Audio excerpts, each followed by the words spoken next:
Hi, ನಮಸ್ಕಾರ ಎಲ್ರಿಗೂ. ಇವತ್ತು ಬೆಳಗ್ಗೆ 3:45ಗೆ ಎದ್ದು ಇವಾಗ ಆಮೆಗಳನ್ನು ನೋಡೋಣ ಅಂತ ಹೊರಟಿದ್ದೀವಿ. ಇವಾಗ ಜಸ್ಟ್ 4 ಗಂಟೆ ಆಗಿದೆ ಬೆಳಗಿನ ಜಾವ. ಮಕ್ಕಳನ್ನೆಲ್ಲ ಎದ್ದಾಳಿಸ್ಕೊಂಡು ಇವಾಗ ಹೊರಡ್ತಾ ಇದ್ದೀವಿ ನಮ್ಮ ರೆಸಾರ್ಟಿಂದ. 4:15 ಅಲ್ಲಿ ಟಿಕೆಟ್ ಕೊಡಲಿಕ್ಕೆ ಸ್ಟಾರ್ಟ್ ಮಾಡ್ತಾರೆ. ಹಾಗಾಗಿ 4:15 ಓಪನ್ ಆಗುತ್ತೆ. ಅಲ್ಲಿ ಓಪನ್ ಆದಮೇಲೆ ಅದೇ ತುಂಬ ಜನ ಇರ್ತಾರೆ, ಆಮೇಲೆ ರಶ್ ಆಗಿಬಿಡುತ್ತೆ ಅಂತ ಅಂದ್ಬಿಟ್ಟು ಬೇಗನೆ ಹೊರಟಿದ್ದೀವಿ ನಾವು ಈಗ.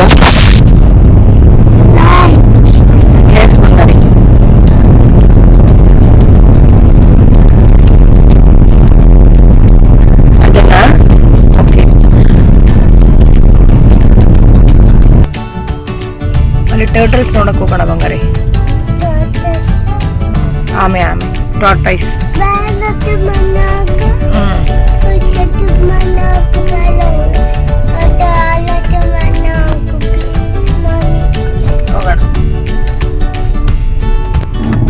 ಏನ್ ಬಂಗಾರಿ ಅದು?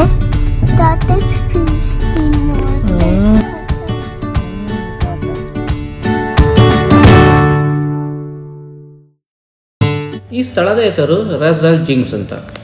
ಇದೊಂದು ಸಮುದ್ರ ತೀರ. ಇಲ್ಲಿನ ವಿಶೇಷತೆ ಏನಂತ ಹೇಳಿದ್ರೆ, ಆಮೆಗಳು ಸಾವಿರಾರು ಕಿಲೋಮೀಟರ್ ದೂರದಿಂದ ಬಂದು ಇಲ್ಲಿ ಮೊಟ್ಟೆ ಇಟ್ಟು ಮರಿ ಮಾಡ್ತಾವಂತೆ. ಫಸ್ಟ್ ಟೈಮು ಈ ಮಾರ್ಕ್ ನೋಡಿ ಯಾರೋ ಟ್ರ್ಯಾಕ್ಟರ್ ಓಡಾಡ್ತಿದ್ದಾರೆ ಅಂದ್ಕೊಂಡೆ. ಬಟ್ ಆಮೇಲೆ ಗೊತ್ತಾಯ್ತಿದ್ದು ಆಮೆಗಳು ಓಡಾಡಿರೋ ಜಾಗ.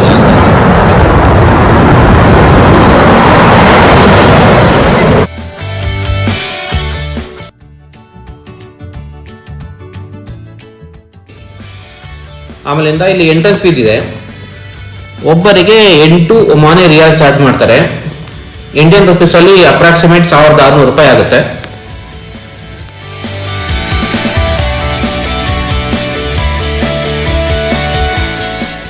ಒಂದು 10 ನಿಮಿಷ ಬೀಚಲ್ಲಿ ಹುಡ್ಕಾಡ್ತಿದ್ವಿ ಆಮೆಗಳು ಯಾವ್ದಾದ್ರು ಸಿಗ್ತಾವ ಅಂತ.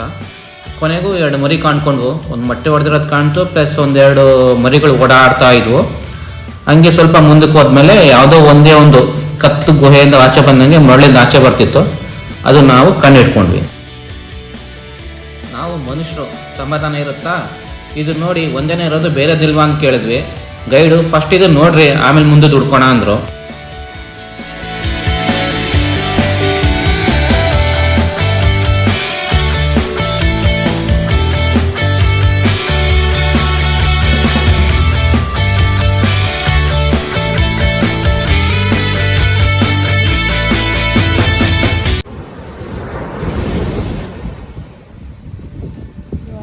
ಪ್ರೈವೇಟ್ ಬೀಚ್ ಇದು ಇಲ್ಲಿ ಎಲ್ರಿಗೂ ಅಲೋ ಇರಲ್ಲ.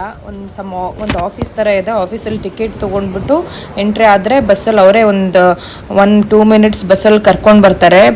ಬೀಚ್ ಈ ಜಾಗದ ಹತ್ರ ಕರ್ಕೊಂಡು ಬರ್ತಾರೆ. ಅದಾದ್ಮೇಲೆ ಒಂದು ಸ್ವಲ್ಪ 200 ಮೀಟರ್ಸ್ ನಡಿಬೇಕು.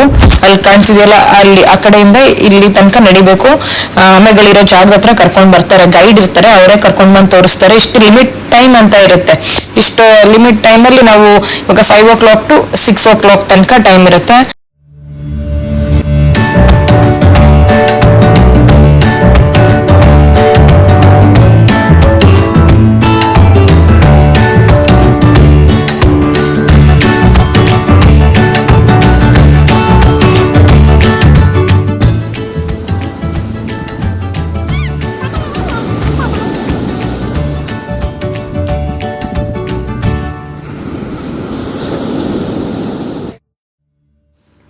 ಈಗ 5:30 ಆಗಿದೆ, ಆದರೆ ಎಷ್ಟು ಬೆಳಕಾಗ್ಬಿಟ್ಟಿದೆ ನೋಡಿ. ನಾವು 1-2 ಆಮೆ ಸಿಗುತ್ತೆ ಅಂತ ಅಂದ್ಕೊಂಡ್ವಿ, ಬಟ್ ತುಂಬ ಆಮೆಗಳು ನೋಡೋಕೆ ಸಿಕ್ತು ಇವತ್ತು. ಎಲ್ಲ ಇದು ಸಮುದ್ರ ತೀರದಿಂದ ನೀರು ಒಳಗೆ ಹೋಗ್ತಾ ಇದಾವೆಲ್ಲ, ಎಷ್ಟು ಚೆನ್ನಾಗಿ ಹೋಗ್ತಾ ಇದಾವೆ ನೋಡಿ. ಅದಕ್ಕೆ ಹೇಳೋದು ತಾಳಿದವನು ಬಾಳಿಯಾನು ಅಂತ. ಎಷ್ಟು ಸ್ಲೋ ಆಗಿ ಹೋಗ್ತಾ ಇದೆ. ಸುಸ್ತಾಗುತ್ತೆ, ರೆಸ್ಟ್ ಮಾಡಿಕೊಂಡು ಮತ್ತೆ ಎನರ್ಜಿ ತಗೊಂಡು ಮತ್ತೆ ಹೋಗಿ ಕೊನೆಗೆ ಅದರ ಡೆಸ್ಟಿನೇಷನ್ ಅದು ರೀಚ್ ಆಗುತ್ತೆ.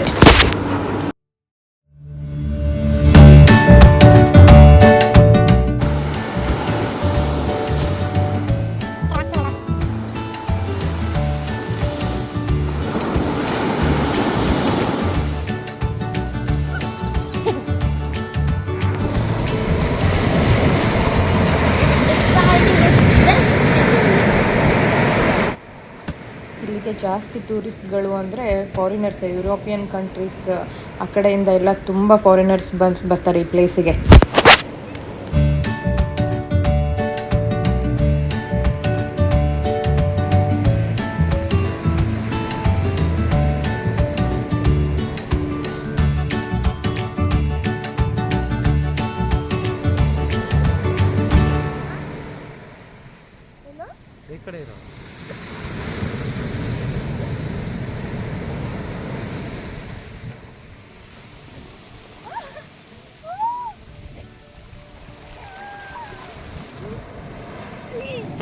ಟೈಮು 6 ಗಂಟೆ ಕೂಡ ಆಯಿತು.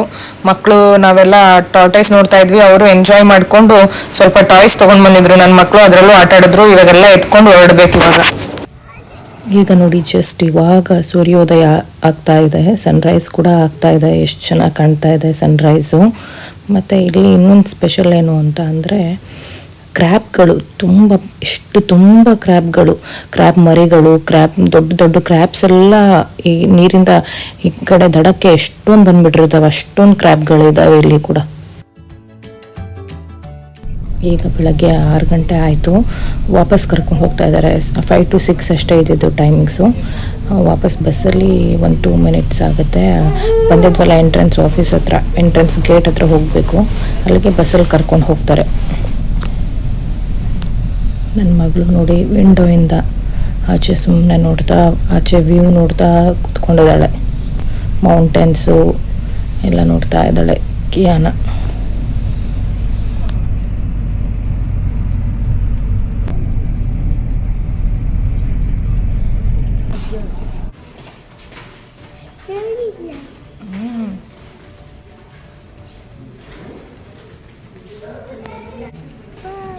Cool drinks, chocolates.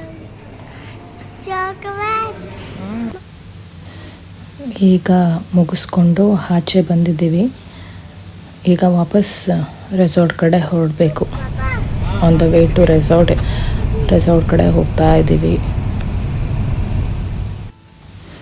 ರೆಸಾರ್ಟಿಗೆ ಬಂದ್ಬಿಟ್ಟು 6:15 ಆಗಿತ್ತು, 6:15 ಆಗಿತ್ತು. ಹೋಗಿ ಎಲ್ಲ ಫ್ರೆಶ್ ಅಪ್ ಆಗಿ ವಾಪಸ್ ಬಂದು ಬ್ರೇಕ್ಫಾಸ್ಟ್ ಅಲ್ಲೇ ಇತ್ತು. ಬ್ರೇಕ್ಫಾಸ್ಟ್ ಅಂದರೆ ಎಲ್ಲ ಬ್ರೇಕ್ಫಾಸ್ಟ್ ಕೂಡ ಯುರೋಪಿಯನ್ ಸ್ಟೈಲಲ್ಲೇ ಇತ್ತು. Croissants, bread, jam, cornflakes, detox water, lemon water ಎಲ್ಲ ಇತ್ತು. ಬ್ರೇಕ್ಫಾಸ್ಟ್ ಮುಗಿಸ್ಕೊಂಡ್ಮೇಲೆ ಮಕ್ಕಳು ಒಂದು ಸ್ವಲ್ಪ ಹೊತ್ತು ಅಲ್ಲೇ ಏನೋ ಆಟಾಡ್ತಾಯಿದ್ರು. ಅವರೇ ಏನೇನೋ ಮಾತಾಡ್ಕೊಂಡು ಆಟಾಡ್ತಾಯಿದ್ರು. 3 ಜನನೂ ಆಟಾಡ್ತಾಯಿದ್ರು ಫುಲ್ಲು.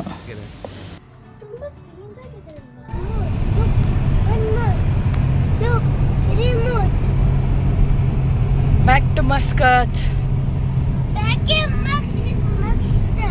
ಏನಪ್ಪ ಬ್ಯಾಕ್ ಟು ಮಸ್ಕಟ್ಗೆ ಹೊರಟಿದ್ದೀವಿ. ಟೈಮ್ 10:30 ಆಗಿದೆ ಮಾರ್ನಿಂಗು. ಹೋಗ್ತಾ ಇದ್ದೀವಿ ಮಸ್ಕತ್ಗೆ, on the way to Muscat. Thanks for watching. ಈ ವಿಡಿಯೋ ನೋಡಿದ್ದಕ್ಕೆ ಧನ್ಯವಾದಗಳು. Thank you. Like, share and subscribe. Bye bye. Next ವಿಡಿಯೋದಲ್ಲಿ ಸಿಗ್ತೀವಿ.